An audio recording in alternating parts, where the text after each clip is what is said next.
Bonjour, j'espère que vous allez bien. Moi, je vais super bien. Je suis Michael Counant, votre consultant formateur data et Power BI, et je suis ravi de vous accueillir dans cette nouvelle vidéo. Alors, nous sommes prêts maintenant à commencer à créer notre rapport Power BI. Nous connaissons notre mission, nous avons nos données. La prochaine étape, c'est l'importation et la préparation des données. Alors, si vous n'avez pas encore téléchargé les données, je vous invite à le faire maintenant.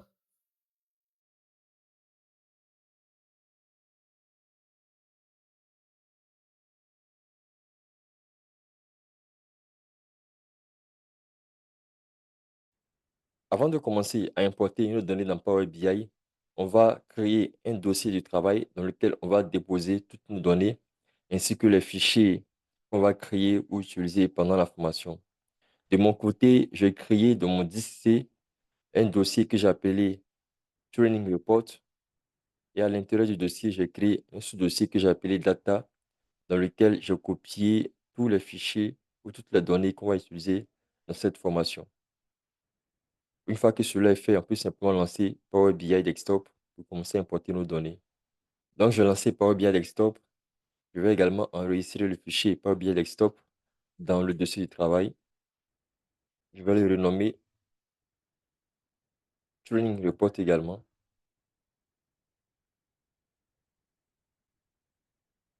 Voilà.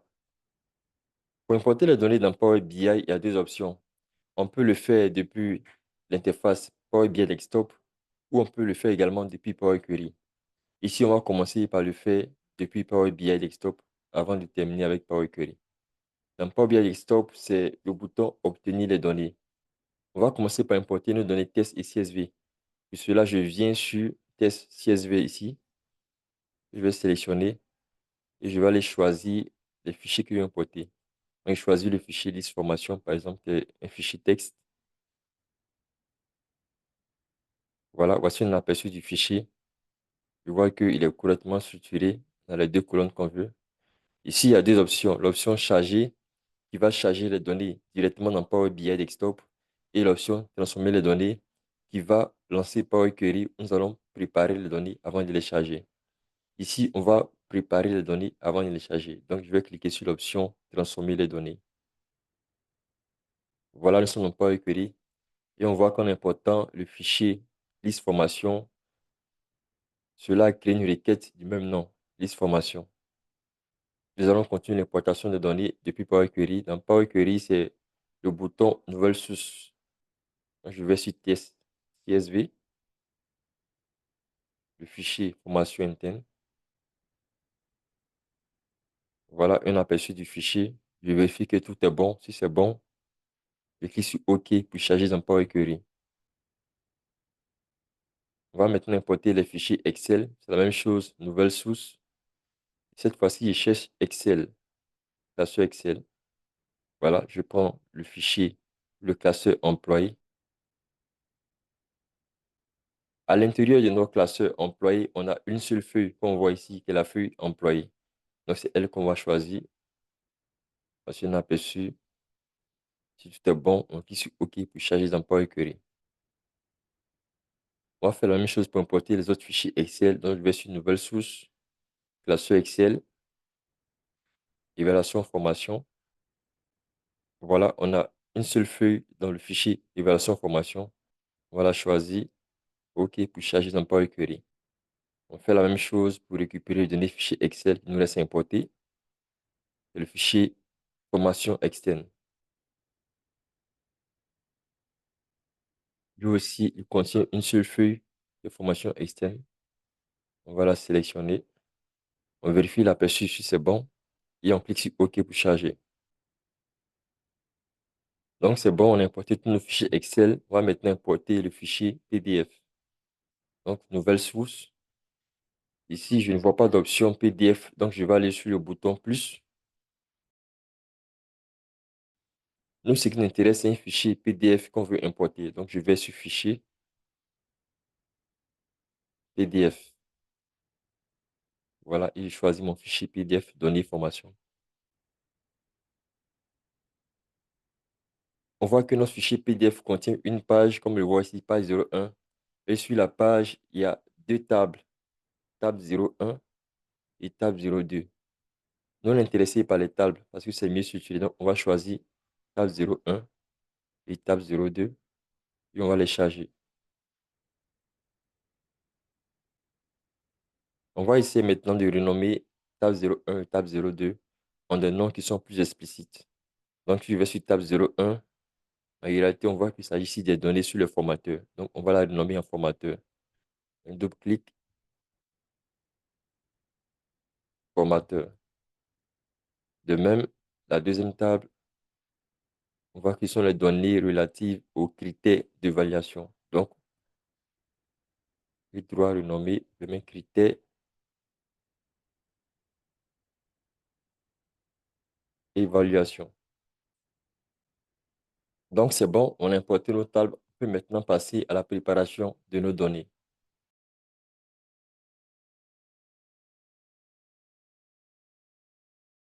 Si vous êtes débutant dans Power Query, avant de commencer à préparer vos données, assurez-vous que tous les éléments dont vous aurez besoin sont actifs ou affichés. C'est le cas, par exemple, de la barre de formule ou encore le volet paramètres d'une requête. Si ce n'est pas déjà affiché, allez dans l'onglet Affichage et dans le groupe Disposition, vous allez voir barre de formule et paramètres d'une requête. En décochant ou en cochant la case barre de formule, cela va vous permettre d'afficher ou de masquer la barre de formule. De même, en cliquant sur le bouton paramètres d'une requête, cela vous permet d'afficher ou de masquer le volet paramètres d'une requête. Donc, assurez-vous que ces deux éléments sont déjà activés parce que cela nous aide dans la préparation de nos données. Toujours dans l'onglet Affichage, vous avez également les outils de profilage de données. Comme on l'a dit, le profilage nous aide dans la préparation de nos données en nous permettant d'explorer nos données pour détecter d'éventuelles incohérences ou anomalies qu'on pourra traiter dans la suite pour rendre nos données propres.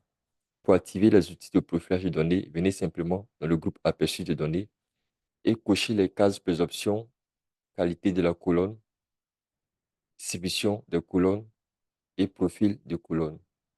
Une fois que c'est fait, on peut dire qu'on est prêt maintenant à passer à la préparation de nos données. Nous allons maintenant démarrer la préparation de nos données avec Power Query. Dans nos requêtes liste formation, on peut constater que Power Query n'a pas pu identifier correctement les entêtes de nos requêtes. Donc, qu'est-ce qu'il a fait? Il a pris les entêtes par défaut qu'il a appelées colonne 1, colonne 2 pour nos deux colonnes. Mais quand on regarde la première ligne, on se rend compte en réalité que c'est la première ligne qui représente nos entêtes. Donc, ce qu'on va faire, on va faire remonter la première ligne comme en-tête. Pour le faire, Power Query propose une option qu'on appelle utiliser la première ligne plus en-tête. On peut simplement venir ici sur la petite flèche à côté du tableau, cliquer dessus et venir sur l'option utiliser la première ligne plus en-tête. Voilà, en le faisant, il remonte notre première ligne qu'il utilise maintenant comme en-tête. On aurait pu le faire d'une autre manière. Par exemple, dans l'onglet Accueil, venir ici dans le groupe Transformer et la même option existe ici. Utiliser la première ligne plus en-tête. On aurait pu également aller dans l'onglet Transformer directement ici et voir la même option qui est là, utiliser la première ligne plus en-tête. Donc, il y a plusieurs manières de pouvoir faire une même transformation. On peut le faire directement depuis l'onglet Accueil, si la transformation existe dans l'onglet Accueil, ou on peut le faire également dans l'onglet qui est dédié à cela. On peut également utiliser le menu contextuel en faisant un clic droit sur l'objet et voir toutes les options qui s'affichent et choisir la transformation qu'on veut réaliser. C'est ce qu'on a fait dans ce cas-là. On va voir maintenant comment est-ce qu'on remplit des lignes vides. Pour cela, on va partir dans la table ou la requête évaluation formation. Lorsqu'on vient dans la requête évaluation formation, on regarde la première colonne ID session formation. Les outils de profilage nous révèlent un fait qui est quand même assez embêtant.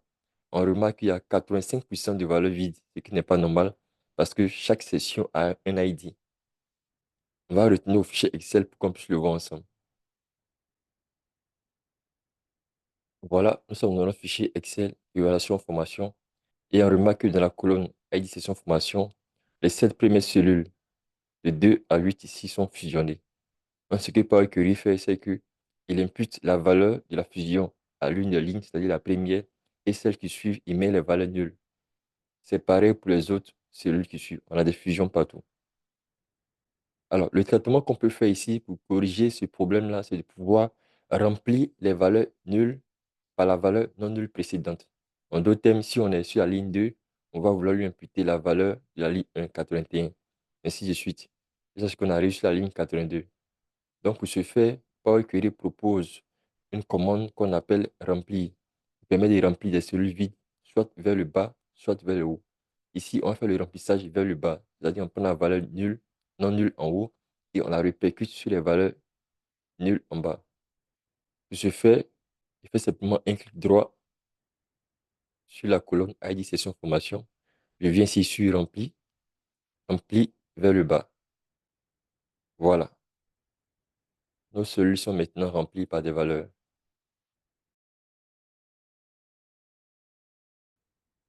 Toujours dans la requête évaluation formation, on voit que les ID session formation se répètent plusieurs fois. En réalité, les ID session formation se répètent autant de fois qu'il y a de participants à la formation parce que chaque participant donne une note au formateur selon les différents critères. Mais ici, nous, on n'est pas intéressé par le détail. On n'est pas intéressé par les évaluations que donnent les participants individuellement, mais on est intéressé par la note moyenne que le formateur a obtenue à l'issue de la formation. Voilà pourquoi ce qu'on va faire maintenant, c'est de regrouper les sessions et pour chaque session, on va calculer les notes moyennes pour chaque critère d'évaluation. Pour le faire, Power Query propose une commande qu'on appelle regrouper par. Nous sommes dans l'onglet transformer. On peut trouver la commande ici regrouper par. On va cliquer sur le bouton. Je vais aller sur l'option avancer. On doit renseigner d'abord les colonnes qui permettent de faire le regroupement numéro 1 et ensuite les agrégats qu'on calcule. Ici, on veut faire le regroupement par ID session formation. Dans les agrégats qu'on veut calculer, ce sont les notes moyennes. La note moyenne pour le critère 3, la note moyenne pour le critère 4, jusqu'à la note moyenne pour le critère 7, qu'on va appeler Q3, Q4, Q5 jusqu'à Q7. Donc ici, nom de la colonne, je vais mettre Q3, mais en réalité, il s'agit de la moyenne de Q3. L'opération effectuée, c'est la moyenne. On l'effectue sur quelle colonne? On l'effectue sur la colonne Q3. On fait pour les autres également. Ici, Q4, opération, c'est la moyenne. Sur quelle colonne? La colonne Q4. Une fois que c'est bon, on peut cliquer sur OK pour valider. On se retrouve maintenant, comme on peut le voir, avec des valeurs uniques. Et pour chaque colonne Q3, Q4 jusqu'à Q7, ce sont les moyennes qui ont été calculées. Alors, nous allons voir maintenant comment est-ce qu'on peut documenter son travail dans Power Query. La documentation, c'est simplement une pratique qui consiste à dire ce qu'on fait. Par exemple, ici, l'étape remplie vers le bas, c'est l'étape à laquelle on a rempli les valeurs nulles. Et l'étape ligne groupée, c'est l'étape à laquelle on a regroupé les sessions de formation. Donc, ce qu'on va faire pour mieux documenter notre travail, on va renommer l'étape ligne groupée en regroupement des sessions. Pour renommer, je fais un clic droit dessus, je viens sur renommer. Et je vais mettre regroupement des sessions. Voilà. Là, on sait exactement ce qu'on a fait à cette étape-là. On peut également ajouter une description. On fait clic droit dessus, propriété, je vais dans le champ description. Et je vais ajouter comme description calcul pour chaque session de la note moyenne par critère d'évaluation. Voilà. On voit qu'en ajoutant la description sur l'étape regroupement des sessions, il y a une petite icône qui s'affiche. Lorsqu'on la survole, on voit regroupement des sessions qui est le nom de l'étape et on voit calcul pour chaque session la note moyenne par critère d'évaluation, ce qui est la description qu'on a ajoutée. Voilà. Donc ça permet vraiment de savoir ce qu'on fait exactement à une étape. Il est recommandé de pouvoir renommer correctement les étapes et ajouter des descriptions seulement pour les étapes clés, les étapes auxquelles on a fait des transformations qui sont importantes. Ce qu'on peut faire également, c'est de renommer la requête évaluation-formation et d'ajouter une description. Donc, ce qu'on va faire, je vais venir ici sur toutes les propriétés et puis nom, évaluation des formateurs. Et comme description, note attribuée par les participants au formateur. OK pour valider. Voilà. Donc, si je viens sur la requête évaluation formation, on voit que la description s'affiche en infobulle, note attribuée par les participants au formateur. Voilà. C'est une manière également de documenter son travail dans Power Query. Toujours sur la requête évaluation de formateur, on remarque que notre tableau est affiché sous forme de tableau croisé dynamique. En d'autres termes, en ligne, on a les ID session formation et en colonne, on a les critères d'évaluation.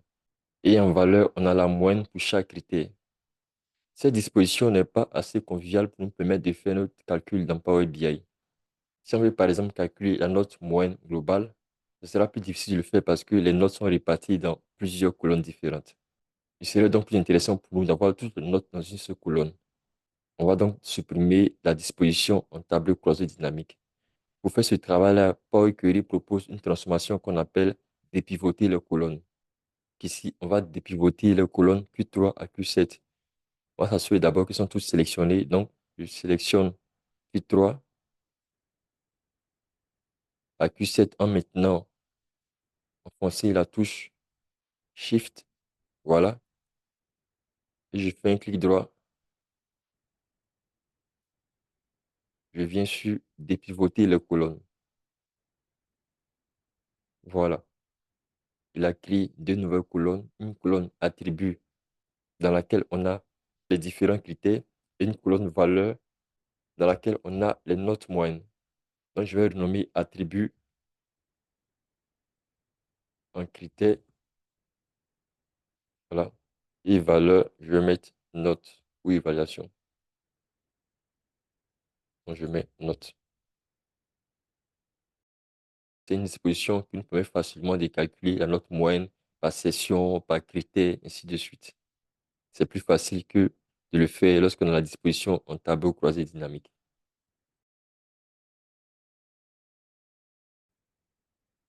On va voir maintenant comment est-ce qu'on peut combiner des requêtes dans Power Query. Ici, on a deux requêtes qui ont la même structure. La requête formation interne et la requête formation externe. Ces deux requêtes ont exactement la même structure, les mêmes colonnes. Donc, on peut les fusionner en une seule requête pour éviter d'avoir à gérer plusieurs. Pour le faire, on va aller dans Accueil et on va venir sur Combiner. Power Query propose deux options pour combiner les requêtes. La première option, fusionner des requêtes, c'est lorsque les requêtes ont des structures différentes mais une colonne en commun. Et la deuxième option, c'est lorsque les requêtes ont exactement la même structure. Donc, on veut mettre l'une à la suite de l'autre. C'est exactement ce qu'on va faire ici avec les requêtes formation interne et formation externe. En cliquant sur la flèche, il y a également deux options. Soit on fait la fusion dans l'une des tables, soit on fait la fusion en créant une nouvelle table. Nous, on va faire la fusion en créant une nouvelle table. Donc, on va cliquer sur le bouton Ajouter les requêtes comme étant nouvelles. Voilà. Il a sélectionné par défaut formation interne, externe comme première table. Donc, deuxième table, on va choisir formation interne et cliquer sur OK pour valider. Voilà. Il a créé une nouvelle requête. On va la renommer session formation. Session formation. On peut voir que notre nouvelle requête a 6 colonnes et 102 lignes, alors que la requête formation interne avait 6 colonnes et 18 lignes et formation externe 6 colonnes et 84 lignes. Donc, il n'a fait que mettre une requête à la suite de l'autre. Il y a un petit problème qui se produit lorsqu'on a fusionné les requêtes formation interne et formation externe. Je sais qu'avec la nouvelle requête, on ne sait plus quelle ligne ou quelle session correspond à une formation interne et quelle session correspond à une formation externe. Donc, ce qu'on va faire maintenant, on va créer dans les tables formation interne et formation externe, une nouvelle colonne qu'on va appeler type de formation. Tu vas prendre la valeur interne de formation interne et la valeur externe de formation externe. Donc, je vais dans formation interne. Pour ajouter une nouvelle colonne, je vais dans ajouter une colonne et colonne personnalisée. Voilà. Comme nom, type de formation.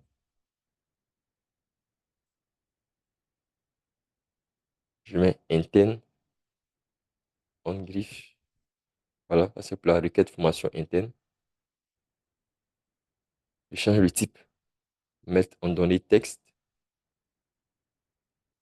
Je fais la même chose formation externe, colonne personnalisée. Je mets type de formation. Je mets cette fois-ci externe en griffe parce que c'est du test. Voilà. OK. Type texte. OK, si on voit dans la requête session formation, on verra que la nouvelle colonne s'est ajoutée à notre nouvelle requête qu'on a créée en combinant les deux autres. On voit ici type formation avec externe et interne. Donc, c'est bon. Tout juste à côté de notre colonne type de formation, on voit la colonne coupe par personne. On va changer le type en numérique, ce sont des données numériques. Donc, je clique ici sur le petit bouton et je mets simplement nombre décimal. Voilà. En changeant le type, il y a une erreur qui se produit. On voit ici, erreur 17%. Qu'est-ce qui vient de se passer? On a une incompatibilité de type. Généralement, lorsqu'on essaie de changer en numérique le type d'une colonne qui est supposée être numérique et qu'il y a une erreur, ça indique qu'il y a peut-être quelque part un caractère qui n'est pas numérique, comme peut-être un espace ou un point.